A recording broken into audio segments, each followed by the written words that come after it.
오늘은 새롭게 읽는 신약성경 26번째 시간이자 니고데모와 예수님의 면담 4번째 시간으로 본문은 요한복음 3장 6절에서 8절 보겠습니다. 3장 6절에서 8절 제가 봉독하겠습니다. 육으로 난 것은 육이요 영으로 난 것은 영이니 내가 내게 거듭나야 하겠다 하는 말을 놀랍게 여기지 말라. 바람이 임의로 불매 네가 그 소리는 들어도 어디서 와서 어디로 가는지 알지 못하나니 성령으로 난 사람도 다 그러하니라. 신자들이 성경에서 가장 알고 싶은 사항은 인간의 영원한 운명이 천국과 지옥으로 나뉘는 구원의 길일 것입니다. 그러나 성경은 손에 잡힐 듯이 확실하고도 구체적으로 가르쳐 주지 않는 것 같습니다. 물론 예수님의 십자가 대속 죽음의 은혜를 믿어야만 한다고 말하지만 2000년 전의 인물과 사건이라서 제대로 실감이 나지 않습니다.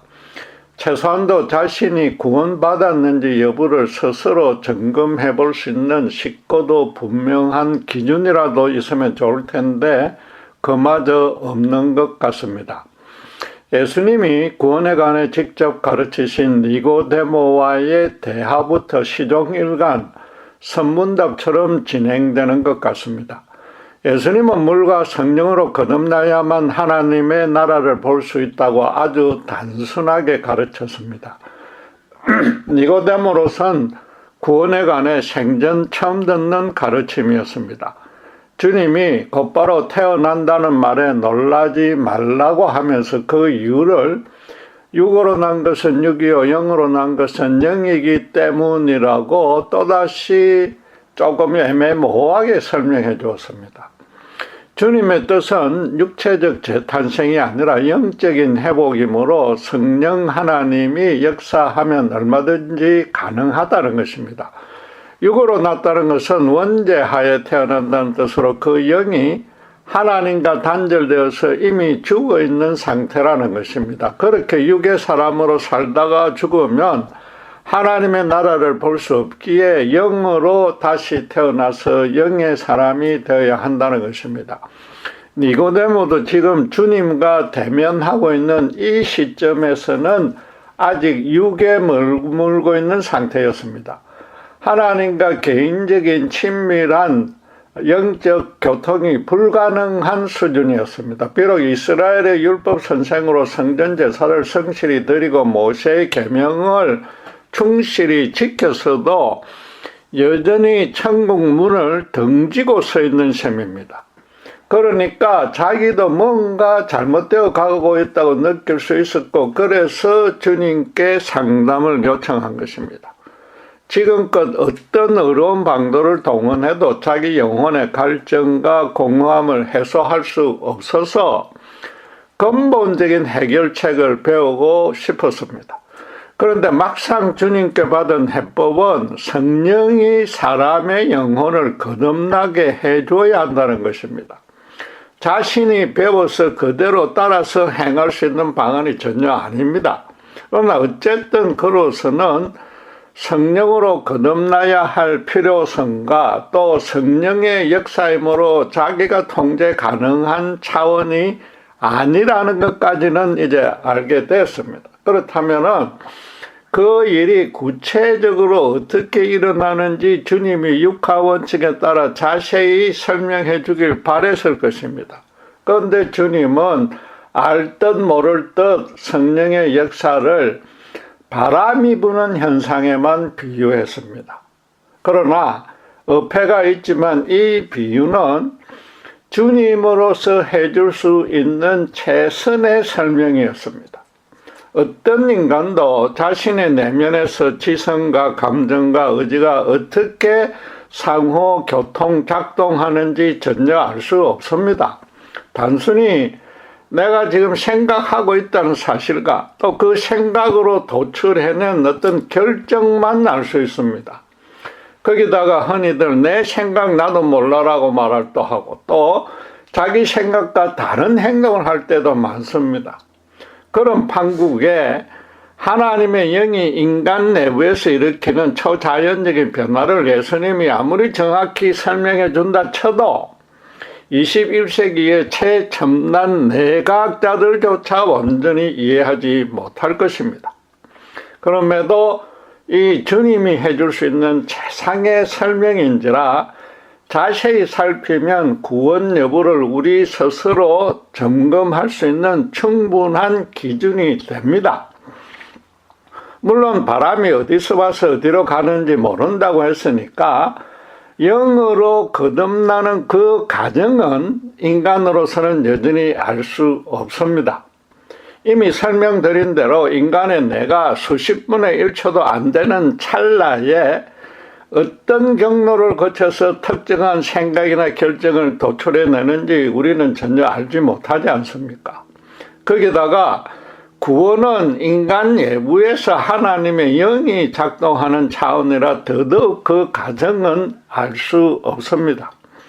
물론 오늘날은 온도나 습도, 기압, 지형 등의 변수를 종합해서 유체역학적으로 계산하면 바람이 언제 어디서 어떤 속도와 방향으로 부는지 예보가 가능하며 비교적 정확합니다.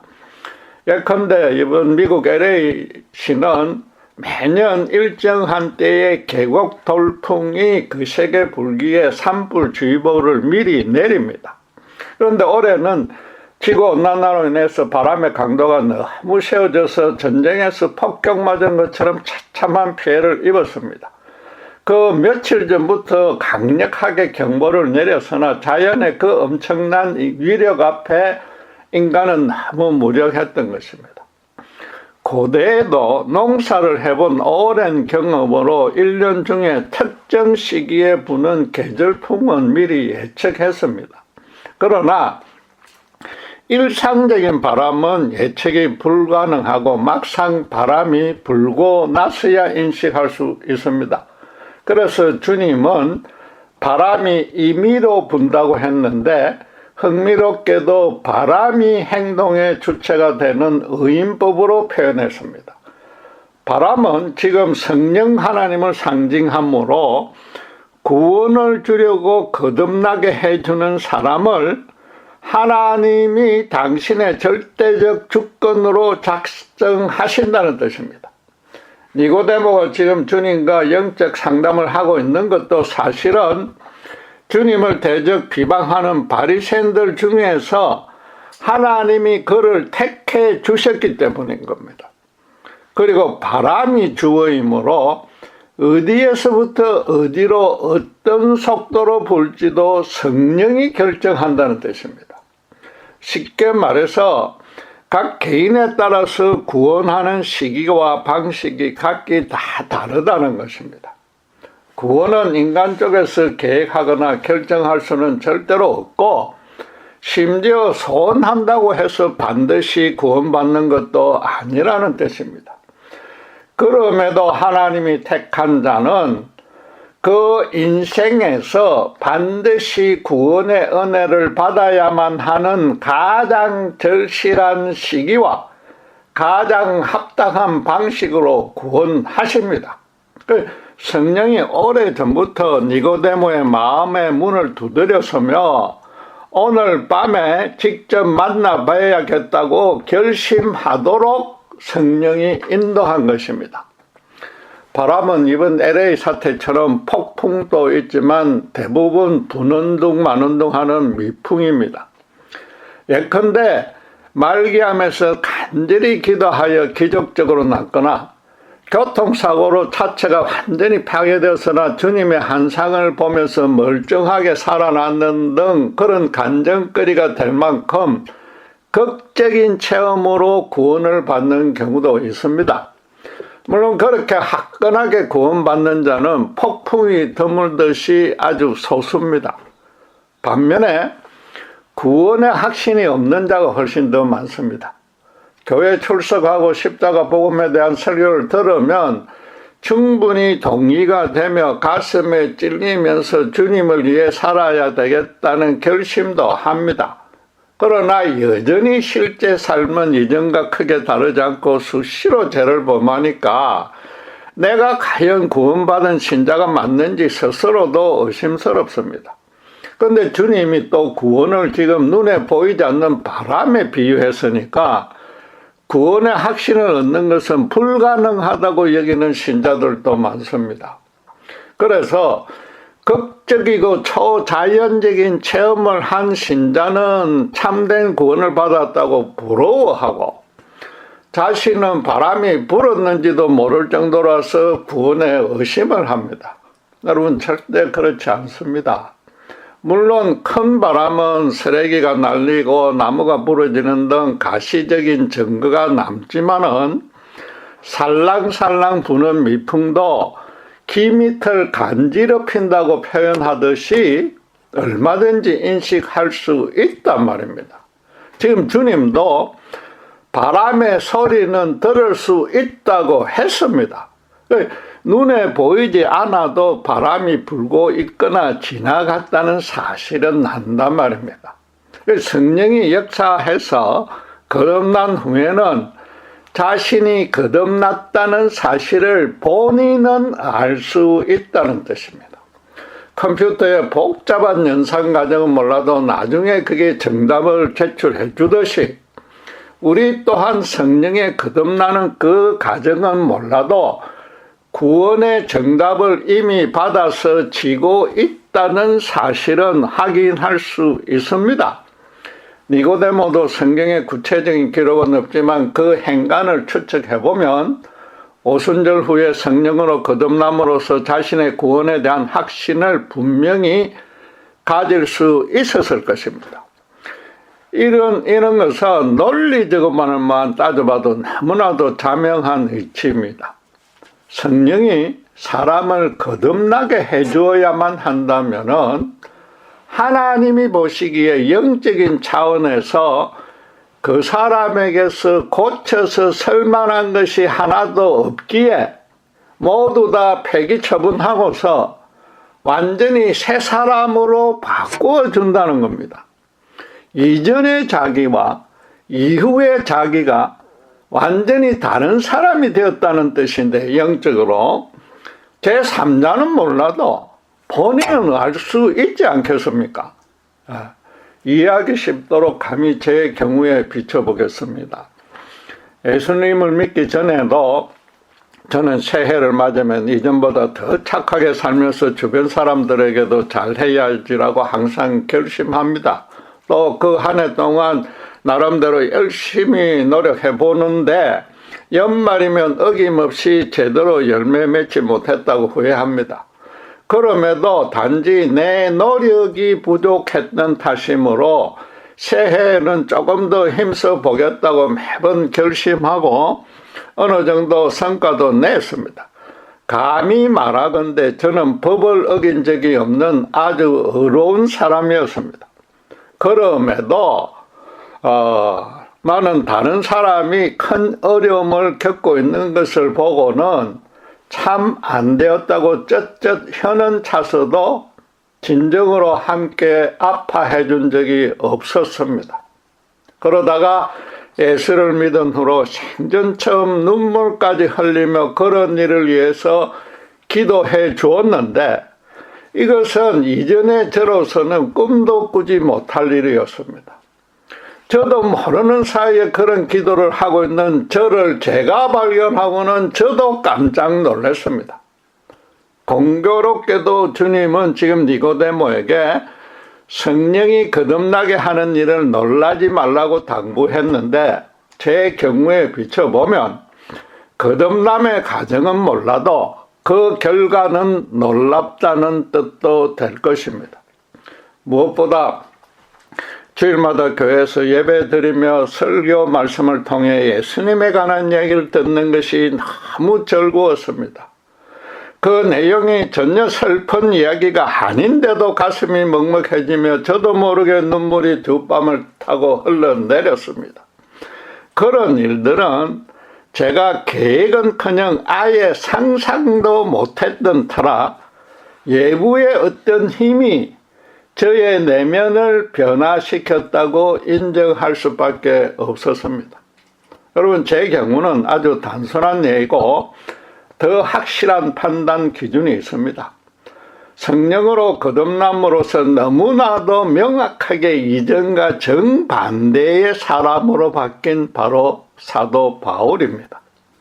그는 나사렛 예수 일당은 유대 사회의 경건한 종교 질서를 무너뜨리는 이단이므로 하나님을 위해서 반드시 박멸시켜야 된다고 믿었습니다. 스데반 집사의 설교를 듣고는 바리새인 랍비로서 하나님을 모독한 자라는 유효한 판결을 내려줌으로써 당시에 바리새인이 그런 역할을 했습니다. 기독교 최초의 순교 사건을 주도했습니다. 자신이 직접 돌을 들지는 않았으나 군중들이 힘껏 돌을 던지라고 곁에 서서 우독을 맡아주었습니다. 유대 지역에서는 더 이상 핍박할 거리가 마땅히 없어서 대제사장의 허가를 받아 시리아 다메섹으로 신자들을 잡으러 떠났습니다. 그 길을 가는 중에 부활하신 예수님이 하늘에서 아주 강력한 빛 가운데 임재해서 그의 눈을 멀게 했고 일행의 부축을 받고서야 겨우 다메섹으로 들어갈 수 있었습니다. 빛을 완전히 잃어버려서 세상과 완전히 단절된 상태가 된 것입니다. 그 3일째에 자기가 핍박 말살하려 했던 이름도 없는 예수 믿는 한 신자가 찾아와서 기도해주자 시력을 되찾았습니다. 그는 사실상 주님처럼 3일간 죽었다 살아난 셈이었습니다. 바울은 나사렛의 한 이름 없는 랍비가 동족인 유대인들에게 원수를 사랑하라는 말도 안 되는 계명을 가르친다는 소문을 들었습니다. 원수인 로마를 물리치고 독립해서 다윗 왕국의 영광을 재현하고 싶어하는 온 민족의 열망을 무너뜨리고 대신에 혼란만 가중시킨다고 판단했습니다. 그러는 그 예수가 당신과 실제 원수인 자기를 봉사로 만들었습니다. 당장 그 자리에서 죽일 수 있는 능력도 가졌다고 깨달았을 것입니다. 그런 분이 자기를 죽음 일보 직전까지 몰고 갔다가 다시 살려줬습니다. 주님은 원수를 사랑하라는 당신의 가르침을 바울에게 직접 실현해 보인 겁니다. 이스라엘의 최고 선생이었던 바울은 로마뿐 아니라 동족들마저도 율법의 안식일 규례 같은 것들을 온전히 지키지 않는다고 정죄하며 그들을 원수 취급해 왔던 것입니다. 그 전에 주님은 당신의 예고대로 죽음에서 스스로 부활하셨기에 공사역 중에 주님이 설명한 그대로 인간이 아니라 하나님이란 사실도 깨달을 수 있었을 것입니다. 부활이요 생명인 당신을 살아서 믿는 자는 죽어도 산다는 예수님의 가르침이 절대적인 진리임을 확신할 수 있었던 것입니다. 그 3일간 자기가 간접적으로 접한 예수님의 생전의 가르침과 사역을 구약 성경의 전문가니까 그 중에 구약 성경 말씀과도 대조해 봤을 것입니다. 시편 103편 10절 11절에 다윗이 우리의 죄악을 따라 우리에게 그대로 갚지는 아니하셨으니 이는 하늘이 땅에서 높음같이 그를 경외하는 자에게 그의 인자하심이 크심이도다라는 고백이 바울은 비로소 체험적으로 동의했을 것입니다. 자신은 스스로 어렵다고 믿고서 구원받을 자신이 있다고 땅에서 큰 소리 쳤으나 너무나 큰 하나님의 인자가 자신의 숨겨진 그 추악한 죄를 예컨대 동족마저 원수로 취급했던 그런 죄들을 일일이 갚지 아니하고 당신께로 진심으로 회개하고 돌아오길 기다렸다는 사실도 깨달았을 것입니다. 요컨대 그는 자기가 믿었던 유대교와 율법에서 하자가 없다고 지금껏 큰 소리 쳤었는데 그런 종교적, 도덕적 어려움이 구원받는 데는 아무짝에도 쓸모없는 쓰레기였음을 확인했던 겁니다. 자기들이 십자가에 매달아 죽인 예수야말로 진리의 길이요 생명으로 구원을 얻을 유일한 이름인 줄 알게 된 것입니다. 그래서 시편 65편 3절 4절에 다윗이 죄악이 나를 이겨 싸우니 우리의 허물을 주께서 사하시리다. 주께서 택하시고 가까이 오게 하사 주의 뜰에 살게 하신 사람은 복이 있나이다.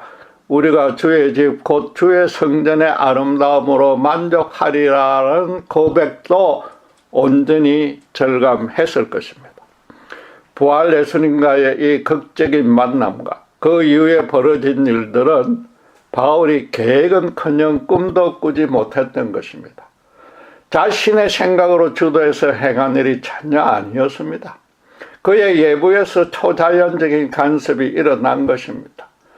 예수님과의 만남도 초자연적이지만은 자신의 종교관이 하루아침에 무너지고 완전히 정반대로 새롭게 된 것부터가 성령의 초자연적인 간섭이었습니다.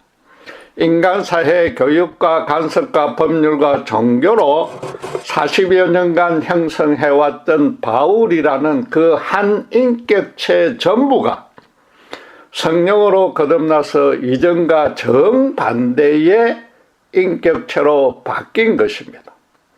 그랬던 그가 성령이 거듭나게 하는 역할을 오늘 예수님의 본문 비유로 말하면 바람이 불고 난 결과를 이렇게 설명합니다. 고린도전서 12장 1절 3절은 형제들아 신령한 것에 대하여 나는 너희가 알지 못하기를 원하지 아니하노니 너희도 알거니와 너희가 이방인으로 있을 때는 말 못하는 우상에게로 끄는 그대로 끌려갔느니라. 그러므로 내가 너희에게 알리노니 하나님의 영으로 말미하는 자는 누구든지 예수를 저주할 자라 하지 아니하고 또 성령으로 아니하고는 누구든지 예수를 주시라 할 수 없느니라고 했습니다. 지금 신령한 일에 관해서 가르쳐 주겠는데 이중부정으로 강조했습니다. 신자라면 반드시 누구나 알아야 할 가장 중요한 상황이라는 뜻입니다. 고린도 교회 이방인 신자들을 대상으로 우상 숭배할 때는 전혀 알 수 없었던, 절대로 알 수 없었던 상황이 바로 성령으로만 예수를 주라고 부를 수 있다는 것이라고 합니다. 지금 바울이 말하는 주는 자기 인생 전부를 처음부터 끝까지 주관하는 존재라는 뜻입니다. 예수님이야말로 자신의 목숨도 언제든 앗아갈 수 있는 고대의 왕 같은 분이라고 진심으로 고백한 것입니다. 그런 고백은 오직 성령이 간섭해야만 가능하다고 합니다. 그냥 사람들이 볼 때는 인간 예수로 로마에 사형당했는데 그분을 어떻게 하나님이라고 고백할 수 있단 말입니까? 그건 같은 성령 하나님이 역사해야만 가능하다는 겁니다. 바울은 이방인처럼 우상을 숭배한 적은 없고 여호와 창조주 유일한 하나님을 믿고 따랐습니다. 그러나 성령이 역사하기 전이라고 가장 열렬하게 예수를 저주할 자라고 주장했으니까 자기도 이방인들과 같은 위치였습니다. 천국 보좌에 자정하고 계시는 온 세상의 주이신 예수님이 잠시 땅으로 내려와 다메섹 도상에서 자기를 일대일 인격적으로 만나주기 위해서 그렇게 오셨던 것입니다. 그런 생생한 자기 체험에 의거해서 이 성령의 첫째가는 역할을 정확하게 가르친 것입니다. 따라서 성령으로 거듭났다는 가장 확실한 증거는 예수님을 자신의 주인으로 모시고 살아가는 것입니다. 이 또한 너무나 자명한 이치인데 지금 토론의 주제는 성령으로 거듭나야 구원 얻는다는 것입니다. 그리고 구원을 얻으려면 주님이 니고데모에게 추가로 설명한 대로 당신의 십자가 대속 죽음과 부활에 드러난 은혜를 받아들이고 예수님을 온전히 믿고서 따라야 합니다. 바꿔 말해서 예수를 주라고 시인하는 신앙 고백만으로 구원받지 못한다는 것입니다. 정말로 예수님이 자신의 주가 되어야 됩니다. 자기라는 존재와 삶과 인생 전부를 처음부터 끝까지 예수님의 거룩한 보호와 통치와 인도에 온전히 맡겨야 하고, 또 그런 맡김의 열매가 현실 생활에서도 서서히 맺어져야 합니다. 예수님에 대해서 가장 먼저 진심으로 신앙 고백을 한 자는 수제자 베드로였으나, 아시다시피 오순절에 성령을 받기 전까지는 스승을 3번이나 예면 부인했고 부활받아 믿지 못했지 않습니까? 바울은 극렬한 예수 핍박자에서 열렬한 예수 전파자가 되었습니다. 그는 3일간 신명한 데서 빛을 다시 찾자 곧바로 예수는 부활의 주요 생명의 주요 그의 거룩한 이름을 믿지 않고는 구원이 없다고 십자가 복음을 선포했습니다. 신자들을 체포해서 진멸하려 했던 바로 그 도시에서 며칠 만에 정반대의 메시지를 전했습니다. 성령의 첫째 가는 권능이 바로 신자로 예수를 주라고 주변 사람들 앞에서 시인하게 하는 것이기 때문인 겁니다. 다시 강조하지만 신자가 성령으로 거듭났는지 스스로 알 수 있는 가장 확실한 기준은 바울입니다. 예수가 주는 것 없이 너무 싫고 밉다가 복음을 전해 듣고 성경을 배워나가면서 예수가 이유 없이 너무 좋아지고 사랑하게 되는 것입니다. 그렇다고 예수님을 향한 신자만의 짝사랑이 절대 아닙니다. 주님이 먼저 신자를 개인적으로 잘 알고 있어서 지금 니고데모처럼 그 인생을 거룩한 계획에 따라 당신만의 은총과 권능으로 간섭, 인도하고 계심을 풍성히 체험할 수 있습니다. 주님이 먼저 세상에 없는 수준의 사랑을 베풀어 주었기에 신자로서는 가장 먼저 그 사랑을 주변에 저절로 자랑하고 싶어지는 것입니다. 주님의 그런 사랑을 받음으로써 신자의 영혼이 이전과 정반대로 바뀌는 가장 핵심적인 변화가 하나 있습니다. 지금껏 세상으로만 향했던 자신의 중심이 어느샌가 하나님 쪽으로 전환된다는 것입니다. 모든 생각과 말과 행동을 예수님이 기뻐하시고 소망하시는 모습과 방향으로 바꿔서 행하는 것입니다. 바울처럼 율법에 매이지 않으며 오직 예수님의 은혜 안에 거하며 자유롭게 살아가는 것입니다.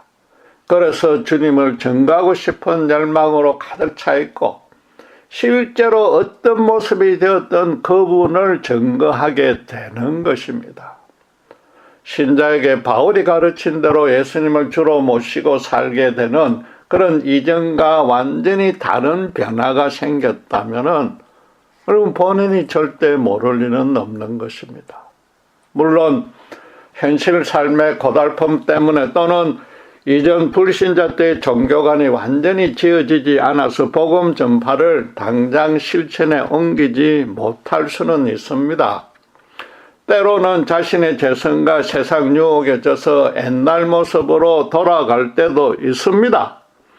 그럼에도 성령으로 거듭난 신자의 마음 중심에는 예수님을 향한 사랑과 그분의 십자가 복음을 전하고 싶다는 소망 내지 열정은 분명히 있는 것입니다. 여러분, 지금 아주 심각한 말씀을 드리는 중입니다.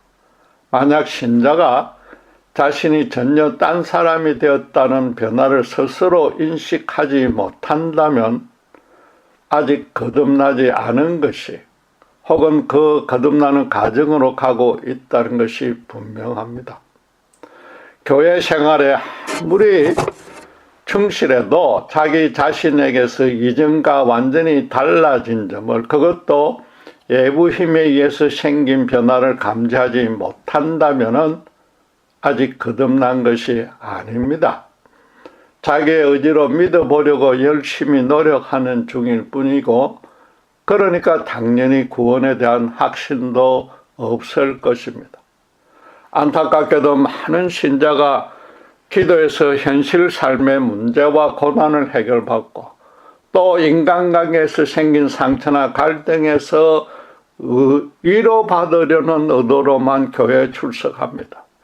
조금 잘 봐줘야 세상이 대로 추하게 타락해가는 모습이 싫어서 조금 더 어렵게 살려보려고 주님의 지혜로운 가르침을 따르려고는 합니다. 그러나 여전히 믿음으로 이전보다 조금 더 풍요로워진 현실 삶을 살거나 조금 더 어려워진 모습으로 행동하는 것만 소망합니다. 이전과 완전히 달라져서 자기가 봐도 놀라울 정도의 새 사람이 되고 싶다거나 지금까지와는 전혀 다른 삶을 살고 있다는 소원이 없습니다. 그것이 바로 하나님이 신자에게 원하는 모습인 줄은, 심지어 그것이 구원받은 증거인 줄도 모릅니다. 우리 모두 우리 자신의 영적 상태를 가장 쉽고도 명백한 바울의 예에 비추어서 다시 점검해 봐야 됩니다. 바울처럼 사나 죽으나 예수를 위하여 살아야 되고, 만나는 이에게 어떤 방식으로든 십자가 복음을 전하고 있지는 않아도 전하고 싶은지는 따져봐야 된단 말입니다. 바울이 버겁다면은 자기 믿음이 본문의 니고데모 정도라도 되는지 비교해 봐야 됩니다. 그는 현실 삶에 큰 고난이 없었고 정서적 안정도 유지하며 도덕적으로도 어렵게 살아가고 있었습니다. 그럼에도 그는 하나님의 나라를 볼 수 있을 자신이 없었습니다. 그래서 자기 체면과 이심 무릅쓰고 몰래 예수님을 만나서 진솔하게 의논하고 싶었습니다. 지금 여러분 중에도 현실적 정서적으로 아무 문제가 없어도 정말로 하나님의 나라에 대한 갈증이 있느냐 말입니다. 다시 강조하지만 자기는 예수 믿기 전에 자신과 전혀 달라진 사람이라는, 완전히 달라지는 그런 사람이라는 확신이, 최소한 그렇게 되고 싶다는 소망이라도 있어야 된단 말입니다. 그렇지 않다면은 예수님의 십자가 앞에 자기 전부를 다시 벌거벗겨 내어드리며 성령으로 거듭나는 은혜를 달라고 간절히 기도해야 됩니다. 이 문제가 근본적으로 가장 먼저 해결되지 않고서는 아무리 교회 생활을 열심히 해도 성전 제사와 율법 준행을 성실히 행했어도 허망함에서 벗어나지 못했던 니고데모처럼 죄송하지만 천국문을 등지고 있는 겁니다. 물론 예수님을 처음 믿었을 때 정말로 자신이 죽을 수밖에 없는 죄인임을 겸손히 인정하면서 예수님의 십자가 대속 은혜를 진심으로 받아들인 신자는 많습니다. 그런데도 완전히 새 사람으로 바뀌었다고 여겨지지 않거나 구원의 확신이 흔들린다면은 그 확신이 베드로의 최초 고백처럼 입술에만 머물러 있는 것인지, 혹은 오랜 교회 생활에서 타성적으로 굳어진 종교적인 사상은 아닌지 정말로 심각하게 따져봐야 됩니다. 굳이 다른 이와 상의하거나 성경 말씀으로 따져볼 필요 없습니다. 기도한다고 하나님이 가르쳐 주는 것도 아닙니다. 자신이 바뀌었다면 자신은 알 수 있다는 것입니다. 무엇보다 성령으로 실제로 거듭난 사람은 성령이 영원토록 내주해 주시기에 이전과 동일한 모습으로는 절대 살아갈 수 없습니다. 성령이 그렇게 머물도록 놓아두지도 않습니다. 성령의 역사는 강력합니다. 한 사람을 순식간에 얼마든지 바꿀 수 있습니다. 그래서 불신자가 볼 때 뭔가 자기들과 다른 사람이란 점이 반드시 드러나게 해 줍니다. 가만히 있어도 다른 사람이 먼저 예수 믿는 신자라고 알아봐 줄 수 있도록 성령이 역사합니다.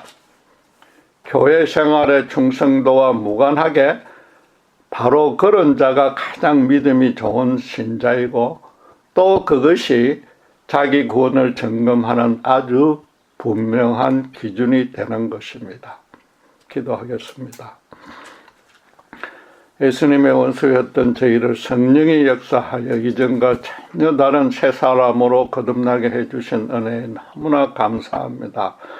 바울처럼 진정으로 예수님을 사랑하고 예수님을 위해서만 살면서 천국 가는 그날까지 주님을 온전히 사랑하며 살아가기를 간절히 소원합니다. 성령님, 저희들을 게으르게 버려두지 마시고 혹시라도 저희 욕심과 세상작에 넘어지지 않도록 끝까지 지켜 보호해 주셔서 주님과 주님을 증거하면서 동행하는 이 큰 기쁨을 놓치지 않도록 축복해 주시옵소서. 감사합니다. 우리도 예수 그리스도 이름으로 기도드렸습니다.